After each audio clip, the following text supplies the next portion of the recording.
Do'stlar, yaxshi bu. Uzun bo'pti ko'rishmagili, yana til o'rganish bosqichimizga yetib keldik. Oldin qattam bir necha video ishildim, balkim yoqtirgansizlar, balkim yoqtirmagansizlar, balkim unum bo'lgandi yoki unum bo'lmagandi, bu muhim emas.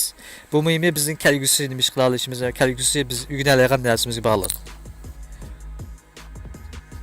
Undan so'ng sizlarga bugun azroq bir kichikgina bir sovg'a keldi. Bu bo'lsa, men Akbar apandimning ustini ko'ringlar. Va qiziqa, xo'p, yaxshi, shun.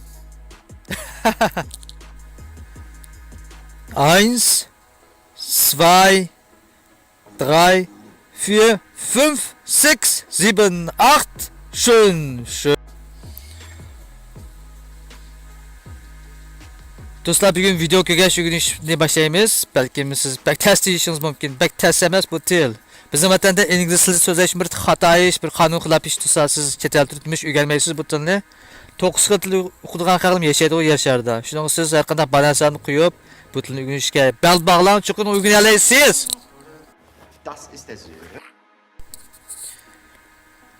Das ist die Sören. Sören bo'lsa bu odamning ismi. Das ist degan gap uyoq, buyoq degan gap. Masalan, uyoq mening dadam, buyoq mening singlim degan gap.